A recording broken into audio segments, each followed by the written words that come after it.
우리가 누가복음을 지금까지 쭉 살펴보고 있는데 누가복음 4장은 예수님이 시험 받으신 이야기로부터 시작이 돼요. 기억나죠? 그래서 예수님의 시험의 의미를 1, 2, 3 딱 알아봤어요. 그쵸? 자, 누가복음 4장에는 그래서 인간의 죄와 또한 인간의 죄에 관한 일들이 굉장히 중요하게 이야기되고 있어요. 누가복음 4장 1절부터 나오는 그 예수님이 시험 받으신 내용은 우리가 신앙생활을 하면서 마주할 수 있는 죄의 문제, 우리에게도 있는 그 문제를 예수님이 인간의 대표로 이겨주셔서 우리도 동일한 시험을 받을 때 이런 마음으로 살아가면 그 시험을 이길 수 있겠구나 라고 예시, 본보기를 보여주신 사건이라고 했어요. 그리고 이어지는 사건이 뭐야? 예수님이 어디에서 태어나시지 않았지? 예수님이 나고 자라신, 예수님께서 아주 어릴 때부터 자라신 그 동네 나사렛이란 동네 회당에 예수님이 오래간만에 가셨는데 거기에서 죽을 뻔한 이야기를 다루고 있어요. 자, 이 사건을 통해서 우리가 뭘 살펴볼 수 있어? 예수님이 진정한 구원자, 이사야 예언자가 예언한 그 진정한 구원자야. 이게 아니라 자기 스스로 옳다라고 생각하는 그 사람들이 얼마나 무서운지, 자기의 의가 얼마나 무서운 것인지, 스스로 옳다고 생각하는 그 굳센 신념이 스스로 경건하다고 생각하는 그 사람들이 얼마나 무서운 사람들인지 알아봤어요. 그리고 우리가 그런 사람이 되지 않도록 노력해야 된다는 점 살펴봤습니다. 자, 이 가버나움이라고 하는 이 동네는 예수님이 가르치시고 전파하시고 고치신 그 일, 예수님의 사역이라고 하죠. 그 일을 행하신 주된 선교 본부라고 할 수 있는 지역이었어요. 예수님께서는 여기와 그리고 6월절 혹은 총학절이나 수전절 같은 그런 유대의 명절 때마다 예루살렘으로 가시고 다시 돌아오시고 이런 과정을 3년 동안 거치셨어요. 그래서 예수님의 공생애, 예수님이 제자들과 함께 먹고 마시며 그 공생의 기간을 3년이라고 부릅니다. 지명이 2개 나와서 헷갈릴 수 있는데 갈릴리는 여러분 서울시라고 생각하시면 되고 가버나움은 관악구 이렇게 생각하시면 됩니다. 갈릴리라고 하는 더 큰 행정구역 안에 가버나움이라는 도시가 있는 거예요. 자, 그때 32절에 있었죠. 그들이 그 가르치심에 놀라니. 우리 지난주 말씀에서도 사람들이 놀랐는데 이번 주 말씀에서도 사람들이 놀랐어요. 그런데 그 놀라움에는 차이가 있습니다. 지난주 사람들은 왜 놀랬어? 저 사람 요셉의 아들 아니야? 요셉의 아들이 어떻게 그렇게 히브리어를 잘 읽지? 라는 의미에서 놀란 거고, 지금은 왜 놀랐어요? 예수의 말씀에 권위가 있어서 놀란 겁니다. 자, 이 두 개의 차이가 뭔지 아세요, 여러분? 차이가 뭘까요?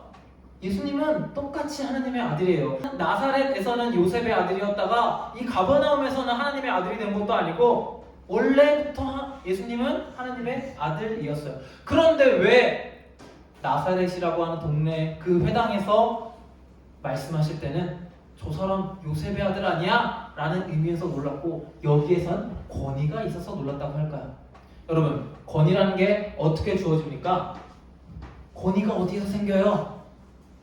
권위는 전도사님이 누구냐 혹은 예수님이 누구냐 보다도 앞에 있는 사람, 따르는 사람 혹은 그 말을 듣는 사람들이 자신의 권위를 전도사님에게 혹은 예수님에게, 하나님에게 내어줄 때 발생하는 겁니다.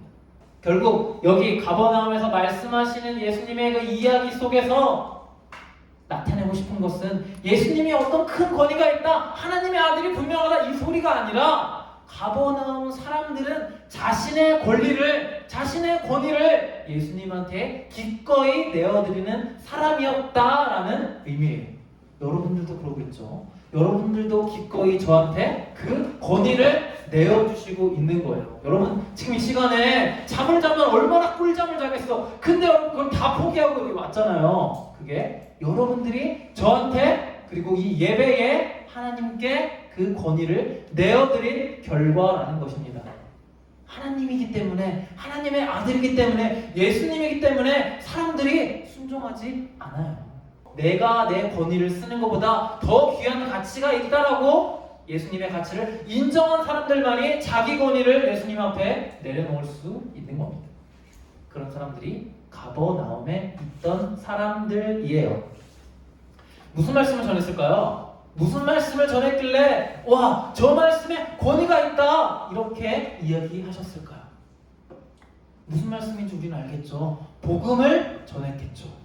그러면 예수님이 인정 못 받으신 그 나사렛 회당에서는 이상한 말씀을 전하시고, 이 가버나움에 오시니까 정신을 차리셔서 복음을 전하셨으니까 사람들이 그 권위를 인정했을까요? 아니죠. 똑같은 말씀을 전하셨겠죠. 똑같은 말씀을 전했지만 뭐가 달라? 받아들이는 사람들의 태도와 마음과 예수님을 바라보는 시각과 그 안에 가지고 있던 선입견이 다른 거예요.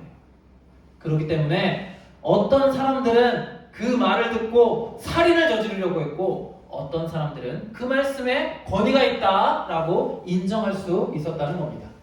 자, 누가복음 4장 33절에 굉장히 특별한 사건이 적혀 있어요. 어떤 사건이냐면 회당에 더러운 귀신 들린 사람이 있어 크게 소리 질러서 이렇게 이야기했대요. 뭐라고? 나는 당신이 누군 줄 압니다. 뭐래? 그래서 하나님의 거룩한 자입니다 라고 고백했대요. 하나님의 거룩한 자? 이게 무슨 의미일까? 그걸 알아보는 게 오늘의 설교입니다.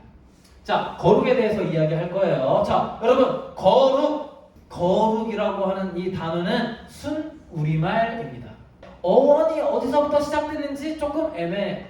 한자어인 것 같기도 하고 일본말인 것 같기도 하고, 학자들마다 거룩의 어원에 대한 설명이 다 달라요. 추정이 다 달라요. 하지만 거룩은 순수한 우리말이에요. 한자로 표기되거나 영어로 표기되거나 어디에서 음차되거나 차용해서 온 게 아니에요.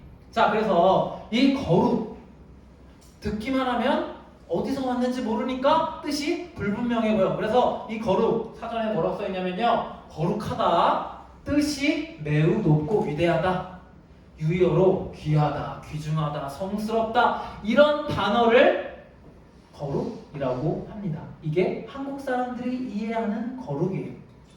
그래서 우리는 이 거룩이라는 말이 굉장히 자주 빈번하게 그리고 등장하면서 굉장히 중요하게 사용되고 있는 이 레위기 말씀을 이해할 때도 하나님이 거룩하구나, 하나님이 성스럽구나, 하나님이 귀하구나, 그러니까 그런 하나님을 모시기 위해 우리가 깨끗하고 거룩하고 성스럽고 우리 역시도 귀한 존재가 되기 위해 노력해야 되는구나라고 이 레위기 19장 2절을 이해합니다. 너희 이스라엘의 온 회중에게 말하여라. 너희는 거룩하라. 이는 나 여호와 너희 하나님이 거룩함이니라.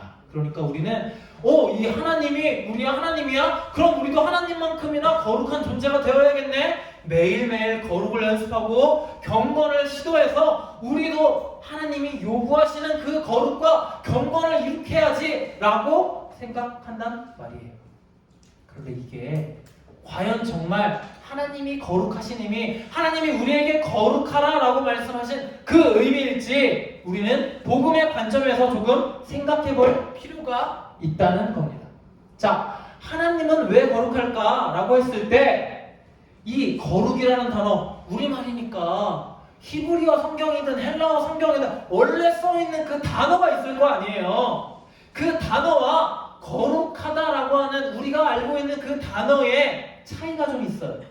우리는 이 카도시라고 하는 단어를 거룩하다라고 번역했는데 사실 이 원래의 그 단어는 우리가 알고 있는 귀하다, 성스럽다, 위대하다, 웅장하다 이런 의미보다도 구별되다, 구분된다라는 이 의미가 굉장히 강하게 들어있는 단어예요.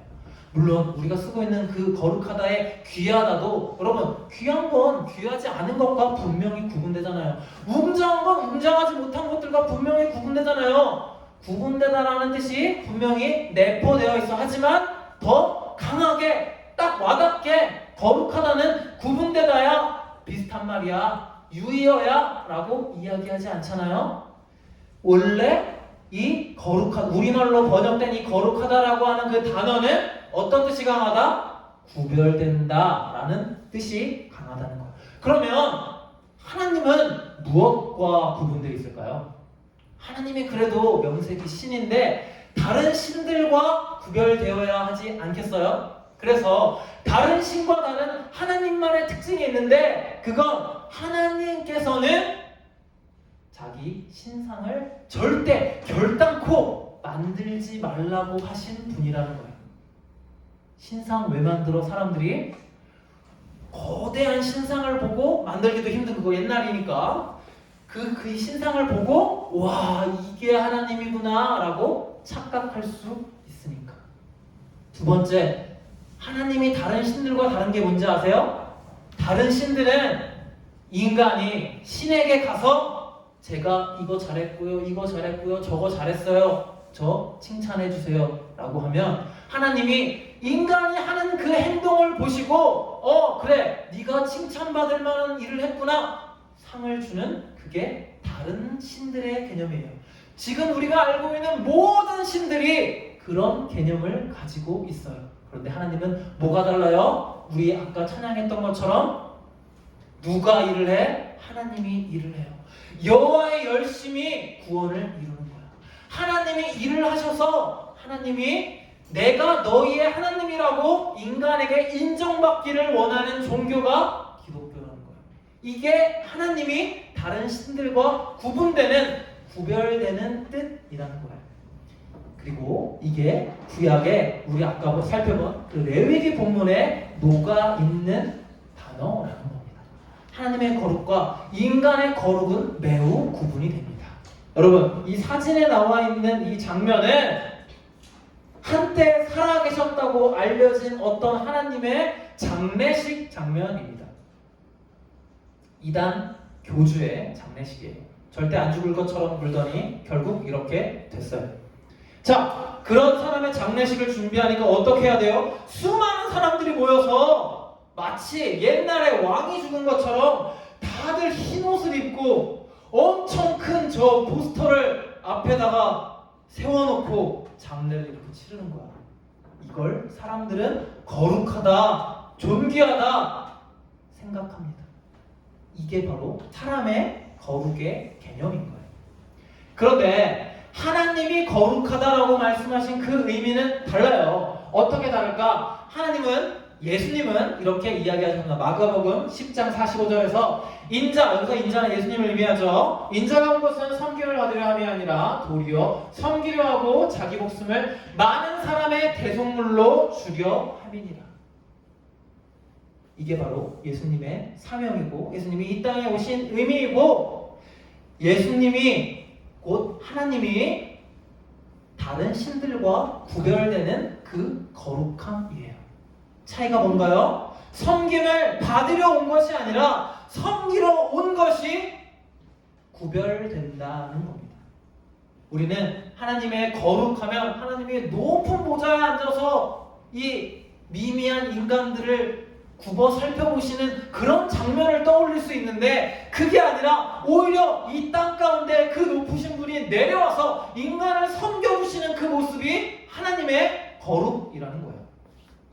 하나님의 거룩은 뭐라고요? 하나님의 거룩은 바로 섬김입니다. 섬김에 대한 여러 정의가 있겠죠. 그리고 풀이가 있겠죠. 그 중에 전도사님이 지금까지 지금까지 살면서 가장 감동받은 그 섬김의 뜻에 대한 풀이는 바로 이겁니다. 어린아이의 손을 씻겨주며 내 손도 깨끗해지는 것이다. 저는 항상 섬김이란 말을 들을 때 이 뜻을 생각해요. 저는 여기에 레위기 19장 2절 내가 거룩하니 너희도 거룩하나 나는 너의 여호와 이민이라 라고 하는 그 구절을 풀이할 수 있는, 해석할 수 있는 힘이 들어있다고 생각합니다. 내가 주와 또는 선생이 되어 너희 발을 씻었으니 너희도 서로 발을 씻어주는 것이 옳으니라 라고 말씀하시죠. 아까 어른이 아이의 손을 씻어주는 것처럼 예수님은 제자들의 발을 직접 씻어주시는 이 장면을 통해 제자들이 앞으로 너희들이 서로 발을 씻어주는, 너희보다 못한 자 너희의 제자의 제자들을 지속적으로 발을 씻겨주는 그 의미가 무엇인지 알려주신 거예요. 그게 바로 섬김의 하나님은 우리를 섬겨주시는 분이에요. 그렇기 때문에 하나님은 거룩하신 것입니다. 제자들이 서로 싸움이 났어요. 예수님, 예루살렘으로 들어가면 제가 예수님의 우편에 그리고 제 동생이 좌편에 앉게 해주세요 라고 요청을 하니까 예수님이 이렇게 말씀하십니다. 너희 중에 누구든지 으뜸이 되고자 하는 자는 너희의 종이 되어야 한다. 이게 하나님 나라의 법이에요. 자, 그래서 그걸 누가 제일 많이 제일 세게 실천해 주셨어요? 바로 예수님이 실천해 주셨죠. 우리의 가장 으뜸 되시는 분, 이 예배에 가장 으뜸 되시는 분이 누구예요? 바로 예수님이죠. 그렇기 때문에 그 으뜸 되시는 예수님이 가장 많이 섬겨주시고 가장 먼저 섬겨주시고 제일 어려운 일들을 해주시는 겁니다. 그게 기독교에서 이야기하는 섬김의 의미고 으뜸이 되는 자, 그런 의미라는 거예요. 사람들은 으뜸이 되는 자라고 하면 응당 사람들 앞에 군림해야 되고 내가 시키는 거 다 해야 으뜸이 되는 자라고 생각을 하는데 기독교에서는 반대죠. 으뜸이 되는 자는 뭐가 되어야 돼? 종이 되어야 하는 겁니다. 이게 우리가 이야기하는, 교회에서 이야기하는, 예배에서 이야기하는 섬김의 의미가 되는 것입니다. 하나님의 거룩은 뭐라고요, 여러분? 섬김에 있습니다. 그리고 우리 교회는 그 하나님의 섬김을 제대로 실천할 수 있는 장소가 됩니다. 특별히 이제 곧 여러분에게 수련회가 다가와요. 수련회에서 전도사님이 여러분에게도 섬길 수 있는 자리를 내어준 겁니다. 여러분들은 호스트가 되어서 또는 헬퍼가 되어서 혹은 게스트가 되어서 누군가의 극진한 대접을 받게 될 겁니다. 여러분은 어떤 역할을 하든 그 순간 그 상황에서 으뜸이 되는 자의 모습으로 서게 될 거예요. 여러분들이 호스트면 호스트인 대로, 여러분들이 헬퍼면 헬퍼인 대로, 여러분들이 게스트면 게스트인 대로 여러분들은 다 으뜸의 자리에 서게 될 것입니다. 그럼 여러분 뭐 해야 돼? 군림해야 해? 여러분 마음대로 해야 돼? 여러분 높은 사람이잖아. 제일 높은 사람이잖아. 이거 해라 저거 해라. 나 안 한다. 마음대로 해야 돼? 그게 아니죠. 여러분 섬길 줄 알아야 되는 거예요. 그게 예수님을 닮아가는 겁니다. 그게 세상과 구분된 거예요. 그게 사람이 말하는 거룩과 하나님의 거룩이 구별되는 점, 거룩한 점이라는 것입니다. 아까 레위 말씀 이야기했죠. 내가 거룩하니 너희도 거룩해라 라고 말씀하셨다고 했어요. 그리고 우리는 이 성경의 단어를 매우 어렵고 까다롭고 힘들고 어려운 길이라고 생각할 수 있습니다. 하지만 그렇게 말씀하시는 분이 누구야? 거룩하게 섬겨주시고 다른 신들과 같지 않은, 우리가 생각하는 거룩의 개념과는 전혀 다른 정반대의 개념을 가지고 계신 그 하나님이 거룩하시다. 그리고 너희도 그런 거룩을 닮아야 된다. 세상과 구분되어야 한다. 지금 너희가 가지고 있는 그 거룩의 개념과는 다른 거룩의 의미를 익혀야 한다라고 말씀하시는 그 하나님이신 겁니다. 그래서 저는 특별히 그 본문을 이렇게 해석합니다. 내가 행복하니 너희도 충분히 행복할 수 있다. 나는 세상이 주는 행복과 다른 행복을 가진 존재이다. 나와 함께 가자. 여러분들이 이번 수련을 통해서 거룩의 의미가 무엇인지, 세상과 구별되었다고 하는 그 의미가 무엇인지 온전히 깨닫는 시간이 되길 원합니다. 기도하겠습니다.